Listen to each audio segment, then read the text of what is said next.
आप लोग पहला चैप्टर का अध्ययन कर चुके हैं जिसका नाम साइज एंड लोकेशन यानी आकार एवं स्थिति। अब इसके एक्सरसाइज की बात करेंगे तो जितना आपको बताया गया है उससे सभी एक्सरसाइज आपके हो जाएंगे। उसमें से 5 क्वेश्चन ऐसे हैं जिनके बारे में थोड़ा सा बताना पड़ेगा। तो पहले चैप्टर की जो एक्सरसाइज हैं उनमें से ये 5 क्वेश्चन सिलेक्ट किए गए हैं और इनके बारे में जानना है। तो पहले पेज पे 2 क्वेश्चन आपको दिख रहे हैं। पहला है सूर्योदय अरुणाचल प्रदेश के पूर्वी भाग में गुजरात के पश्चिमी भाग की अपेक्षा 2 घंटे पहले क्यों होता है जबकि इन दोनों राज्यों की घड़ी सेम है। दूसरा है भारत का समय विश्व के समय से 5.5 घंटे आगे है, क्यों, स्पष्ट करना है। तो इसके पहले आपको एक चैप्टर पीछे बताया गया था जिसमें लॉन्गिट्यूड के बारे में पढ़ाया गया था। इस लॉन्गिट्यूड में आपको बताया गया था कि एक 0 देशांतर होती है, लॉन्गिट्यूड होती है, जिसे हम ग्रीनविच टाइमलाइन या ग्रीनविच रेखा के नाम से जानते हैं। तो 0 देशांतर है जिसे ग्रीनविच के नाम से जानते हैं। और बताया गया था 360 देशांतर हैं, इधर की पूर्वी देशांतर होती है, इधर की पश्चिमी देशांतर होती हैं। तो विश्व का जो समय है ये 0 देशांतर से तय किया जाता है, या 0 देशांतर होती है, उसी से विश्व का समय तय होता है। तो वही कह रहा है विश्व के समय से भारत का समय 5.5 घंटे आगे है। अब ये भी बताया गया था कि जो स्टैंडर्ड टाइम होता है यानी मानक रेखा होती है, स्टैंडर्ड लाइन तय की जाती है, तो यहाँ से हर एक देश को अपनी व्यवस्थाएं चलाना कठिन होता है। इसलिए हर एक देश अपनी सीमा रेखा के लगभग मध्य से एक मानक रेखा खींचता है। उसी प्रकार से भारत की बात करें तो भारत ने भी अपने लगभग मध्य से 82.5 अंश अक्षांश पर यानी कि लैटिट्यूड से उसने अपनी मानक रेखा खींची है। कितना? 82.5। ठीक है ना। तो आपसे कहा जा रहा है भारत का समय विश्व के समय से कितना आगे है या 5.5 घंटे आगे है, इसके बारे में बताना है। तो आपको बता दिया गया विश्व का समय किससे चलता है, 0 देशांतर से। अब भारत का समय 82.5, 0 देशांतर से घटा दें तो कितने देशांतर का अंतर आएगा, 82.5। इसके पहले आपको बताया गया था पृथ्वी 24 घंटे में 360 देशांतर घूमती है, तो एक देशांतर घूमने में 4 मिनट समय लगा था। पीछे एक बताया गया था, उसे देख लेंगे आप फिर से। तो जब भारत 82.5 देशांतर आगे है और पृथ्वी जो है कैसे पश्चिम से पूर्व को राउंड करती है, तो पहले पूर्व में दिन होगा, बाद में पश्चिम में होगा, पहले इस पार्ट पे दिन होगा फिर इधर होगा। तो जब भारत 82.5 अंश आगे है तो सीधे से है 82.5 गुणे 4, 82 गुणे 4 कर दीजिए, 4 दूनी 8, 8 चौक बचते 328। एक देशांतर घूमने में 4 मिनट, तो आधा देशांतर घूमने में 2 मिनट, यानी 330 मिनट आया कि भारत का समय कहाँ से, लंदन यानी ग्रीनविच से कितना, 330 मिनट आगे है। इसे घंटे में बदल दे, 60 से भाग दे दीजिए तो 5 घंटा 30 मिनट आ जाएगा। तो यही बताया जा रहा है कि भारत का समय विश्व के समय से 5.5 घंटा आगे है। अब दूसरा वाला देखिए, दूसरा वाला कह रहा है अरुणाचल प्रदेश, यानी ये यहाँ हमारा अरुणाचल प्रदेश है, ठीक है ना, और ये यहाँ आपका गुजरात है।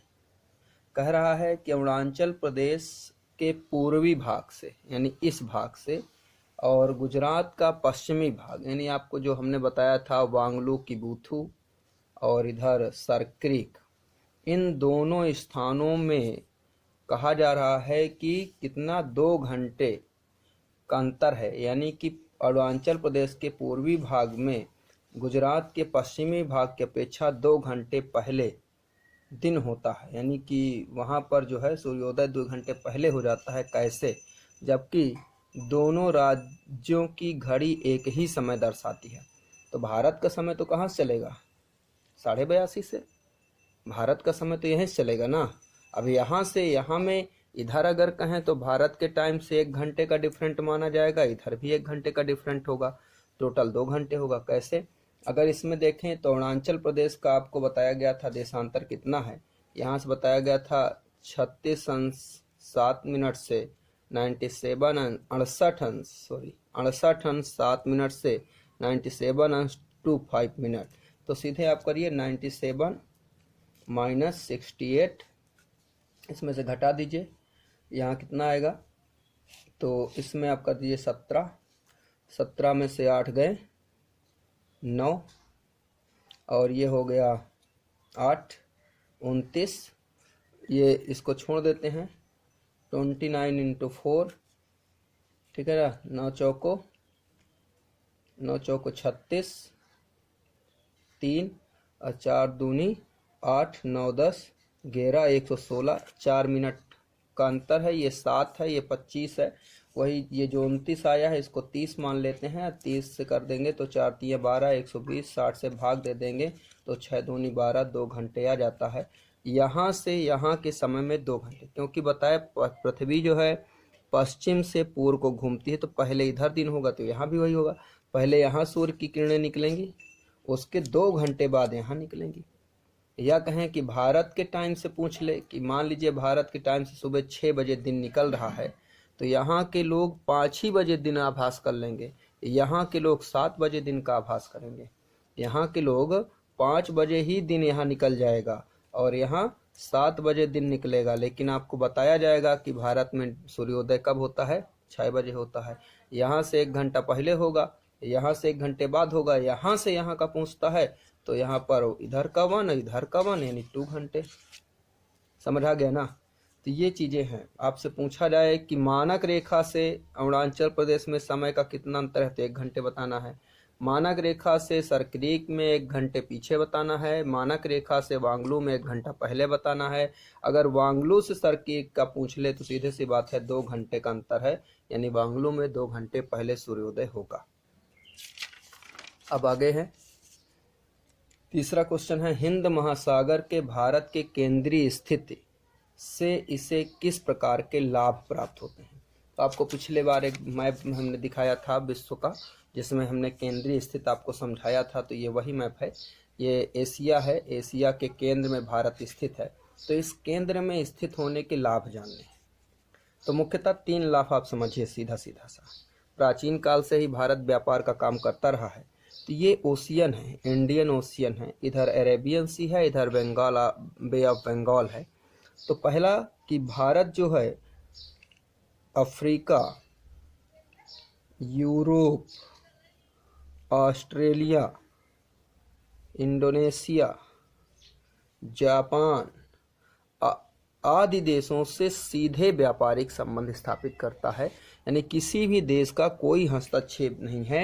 ये इंडियन ओशियन से जुड़ा होने के कारण ये हर एक देश के साथ अपना व्यापारिक संबंध यानी स्थापित कर लेता है, यानी कि वस्तुओं का ट्रांसपोर्ट करने में इसे आसानी होती है। दूसरा, जो भारत का ये पार्ट है, इसे प्रायद्वीपीय भाग कहते हैं, यह अत्यधिक चौड़ा है और इसकी चौड़ाई के कारण ये पूरे वर्ष खुला रहता है, यानी कभी ऐसा नहीं आता कि बाढ़ आए और इसका तट डूब जाए।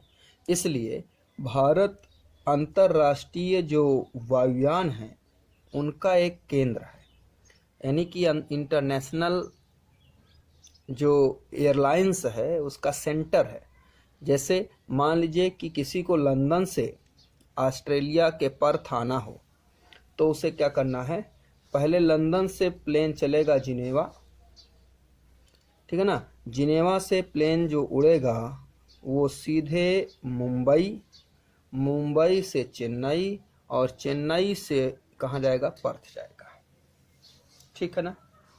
अफ्रीका मिस्र से किसी प्लेन को जापान टोक्यो जाना है, यहाँ से उड़ेगा बम्बई, बम्बई से जाएगा चेन्नई और चेन्नई से जाएगा पर्थ, ठीक है।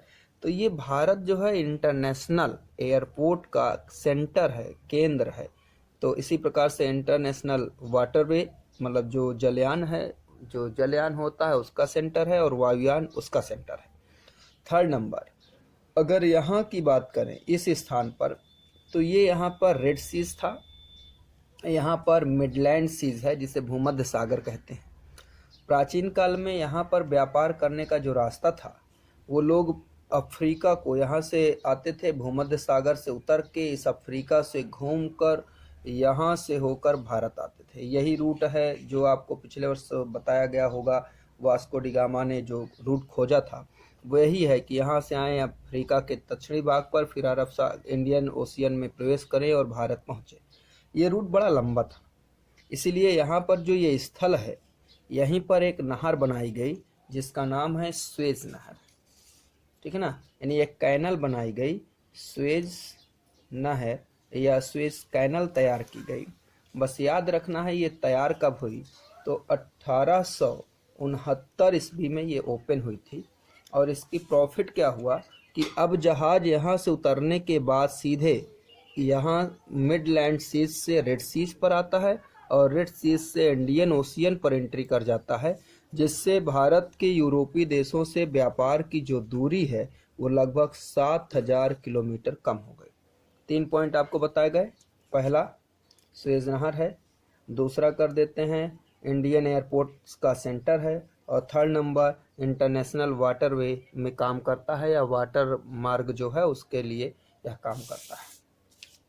चौथा क्वेश्चन है, भारतीय उपमहाद्वीप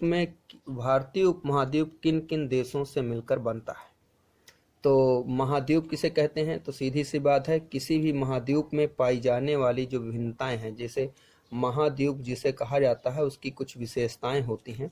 जैसे वहाँ पर जनसंख्या पॉपुलेशन पर्याप्त मात्रा में होनी चाहिए, वहाँ का जो क्षेत्रफल है यानी कि जो लैंड्स है वो विस्तृत होना चाहिए, वहाँ पर खनिज संसाधन पर्याप्त मात्रा में, मिनरल्स पर्याप्त मात्रा में पाए जाने चाहिए, वहाँ पर इंडस्ट्रीज यानी उद्योग पर्याप्त मात्रा में लगे होने चाहिए, और वहाँ पर सांस्कृतिक विभिन्नताएं यानी जो कल्चर होते हैं उनमें बहुत डिफरेंट होने चाहिए। कल्चर का मतलब है कई कास्ट जाति के लोग कई रिलीजन्स के लोग निवास करते हों, कई धर्म के लोग निवास करते हों, कई प्रकार की लैंग्वेज भाषाएं वहाँ प्रचलित हों, कई प्रकार के संस्कृति यानी कल्चर वहाँ पर डेवलप्ड हो, तो उसे हम एक रूप से महाद्वीप कहते हैं।